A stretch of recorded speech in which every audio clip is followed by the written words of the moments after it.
Harry Lamb. How are you? Good, good. Nice to meet y'all. Never been here before. It's a nice little place. This gentleman is the first, let me see if I can get it right, first surgical assistant.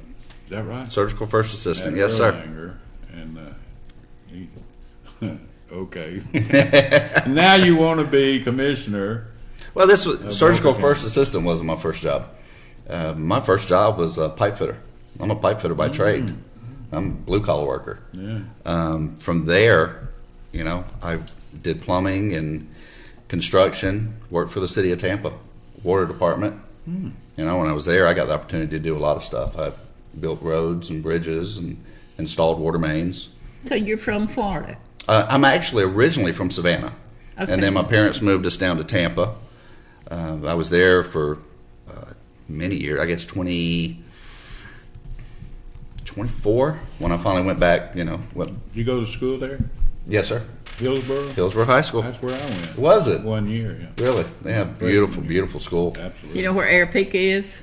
Arepica. Wekiwachi? Yes, I do know Wekiwachi. Well, I went to Hernando High School. Oh, okay, okay. At the same time Alvin did. My parents spent the winter there, so I went to Hernando 3 months out of the year and back here 3 months and back here again 3 months. It's pretty part of the country. It got too big and too busy.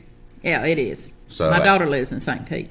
Oh, okay. Yeah, I lived there for a while which was really nice. When you're young, you can live on the beach, but it just gets to be such a hectic life. It's an expensive How'd you life get to up live in here? Florida. After I got out of working for the city in pipe fitting, I went back to college and became a surgical tech. And my parents died, and my sister moved, so I had no other ties in Tampa. Everyone was all the rest of my family's in Savannah. But I took a travel assignment, went with a travel company, and said, put me anywhere south of the Mason-Dixon or Alaska or maybe out west. And they called me up and said, there's a job in Chattanooga, a 3-month assignment. I said, Chattanooga, I remember that. That's the first mountain you hit, real mountain, as you're going north on 75. And I said, I'll take it. So I came up here and I took that assignment. Then I took another assignment. And then anesthesia at Erlanger needed some help. So I went to work for them. And I love the area. It's such a pretty area. And I love the outdoors. So you can't find a place like this. It's got your seasons. It's got the people. It's definitely southern. Cost of living's not horrible here. Exactly. So I wound up, one assignment after another, and I just say, hey, you know what, I'm gonna stay. So then about 10 years ago, I was here 20 years, but 10 years ago, I was like, okay, I'm gonna put down roots. And then I got to looking around, and I liked Walker County because of the mountains, and I didn't move to Lafayette, is where I live now. I didn't move there for what it had. I moved there for what it didn't have. I didn't want a big city again. Yeah. And Chattanooga is a nice city, beautiful city, but it's just got the problems that, all the cities have. It's busy too. It's very busy. So what community you live in? You live in the city of Lafayette? I am actually right on the outskirts of Lafayette.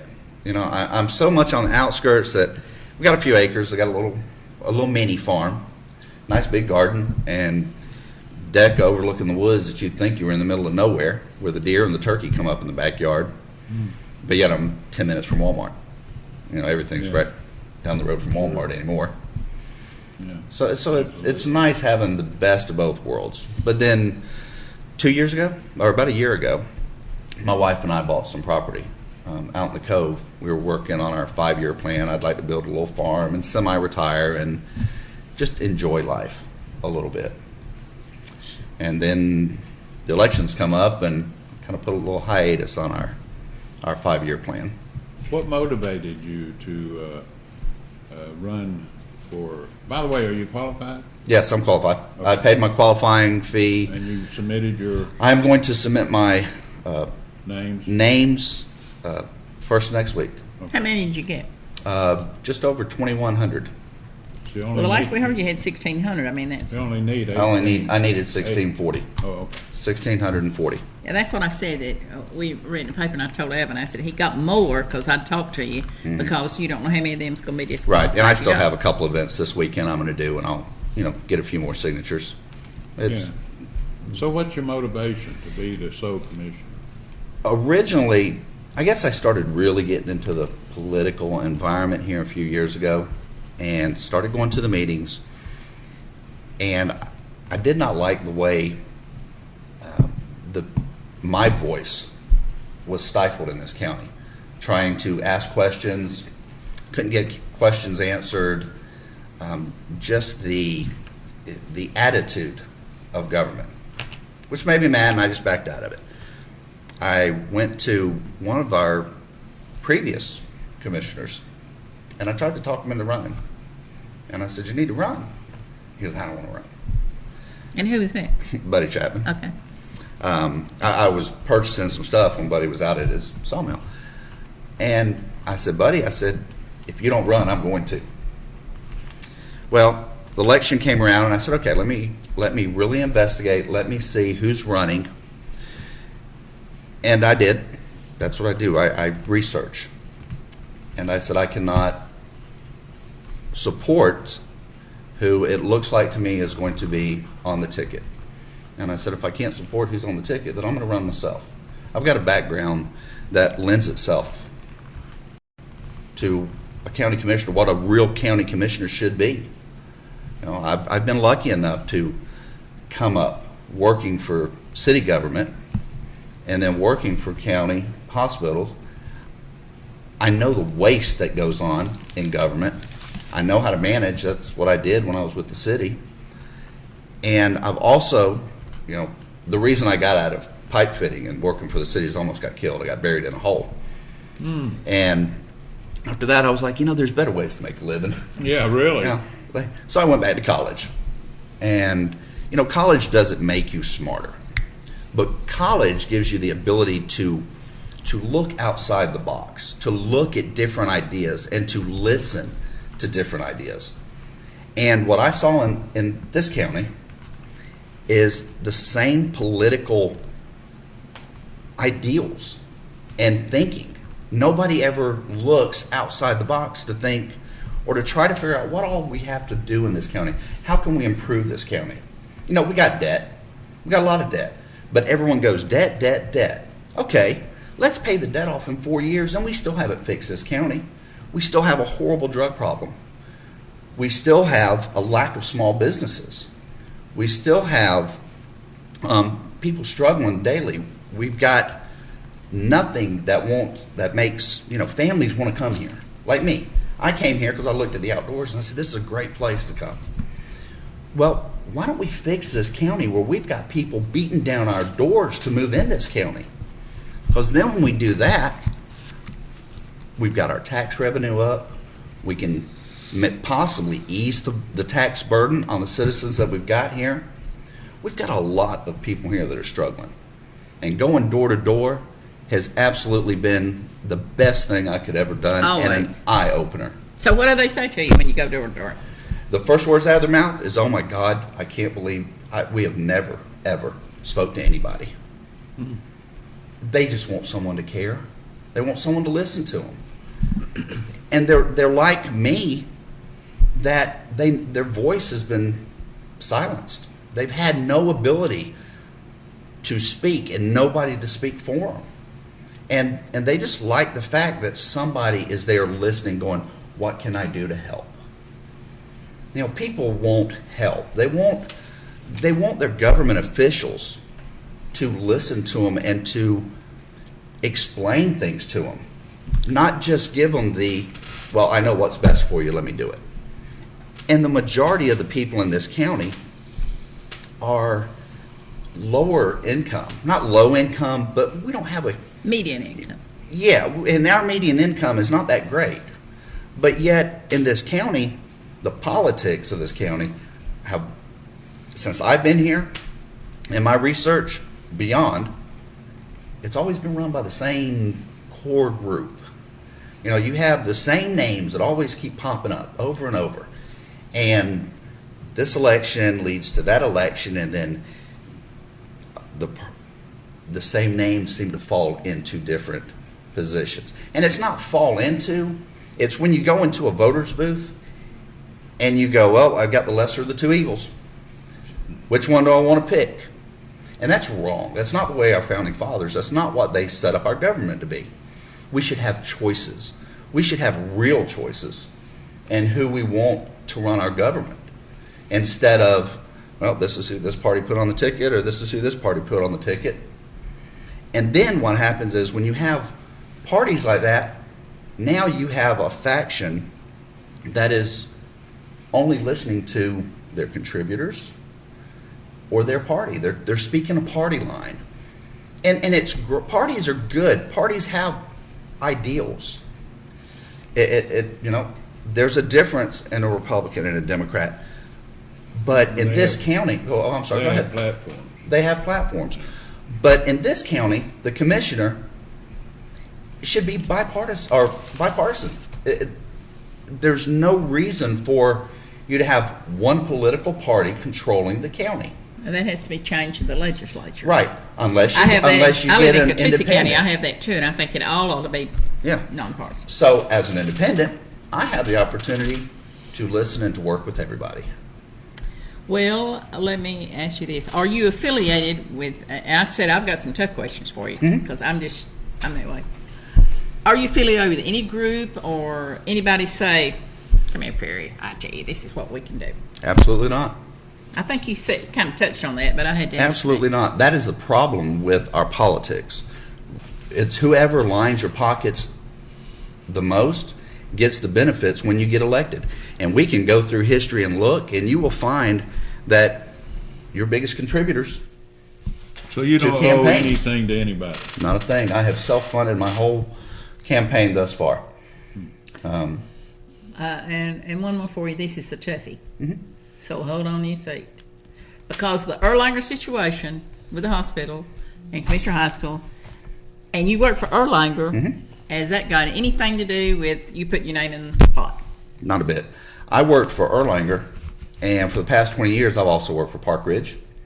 And I have also delivered many, many Babies at Hutchinson. of the babies at Hutchinson. Okay. Oh, really? Yes, sir. So you've worked with Hutchinson where babies come I from. worked for a couple of years at Under Hutchinson. whose administration was that? That was Stewart started it. Yeah, well, I know. Right up until they closed. Yeah. Well, not closed. Right up until they shut down the labor and delivery the first time. yeah. Yeah. And then they were closed for almost a year, and then they called me back, and I had just gotten back on board. Yeah.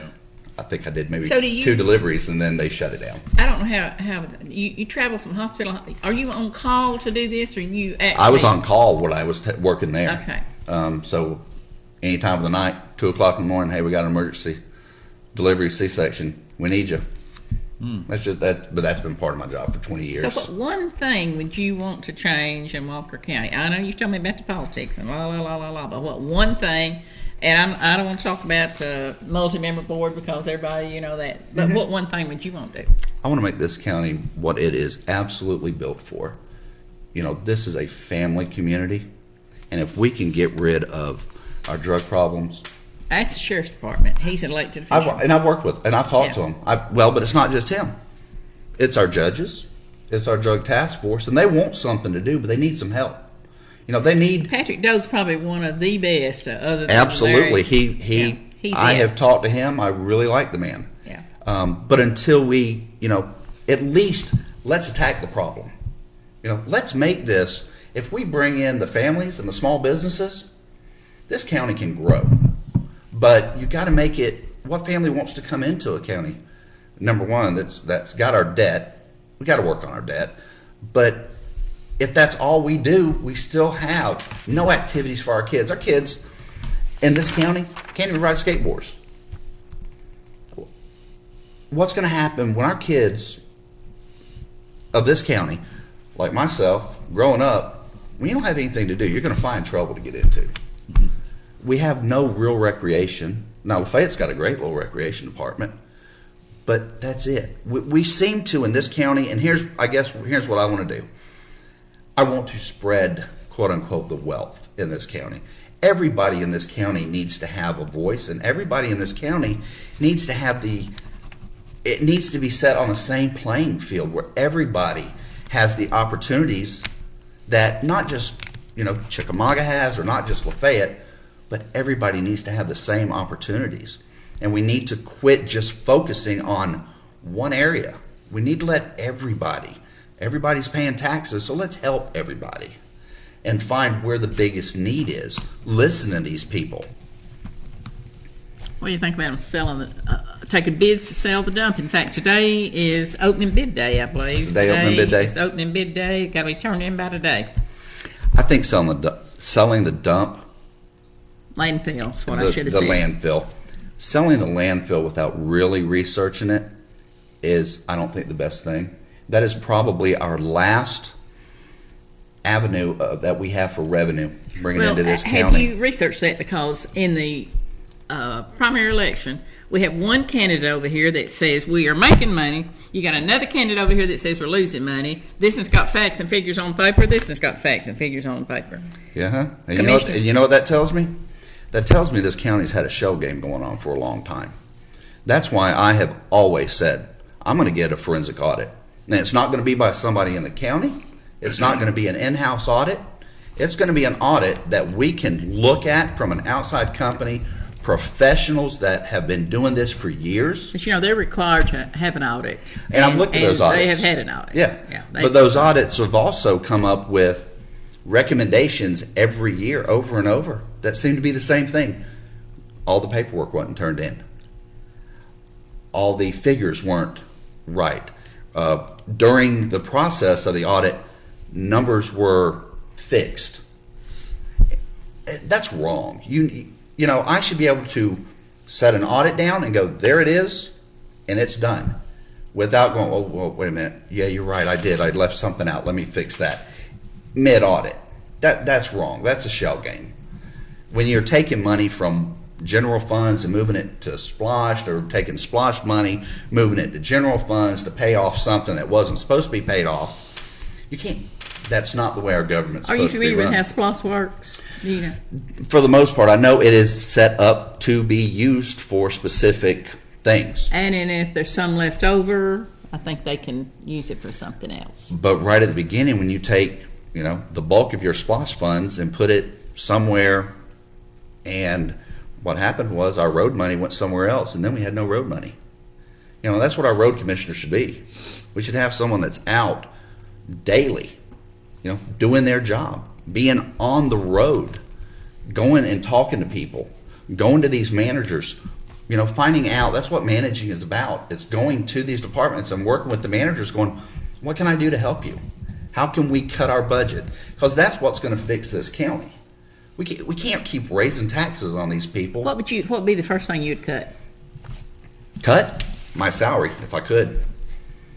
Just because I think a good leader needs to lead by example. As commissioner, would you hire a full-time attorney, county attorney? I think for right now, the problems that we have in this county, not so much problems here, but the north end of the county, Wilson Road, we have got issues, real estate issues that are not being dealt with. I think we need a full-time attorney, but we need a full-time attorney that's actually going to work for the county. Tell me about the Wilson Road issue, and let me step away here for just a minute, because when they started that, I said that was a political game. Now, and I'm not too far from being right, because this gentleman contacted me, and excuse me, but every other word out of his mouth was against Commissioner Haskell. So I assumed, in my business, I've been doing this for 40 years, I can pretty much read you, that's totally a political game. I think anything. He wanted this road cleaned up over there where there was a laundromat on that road. Wanted it cleaned up. They went in there and cleaned it up, and asked Matt about it and cleaned it up.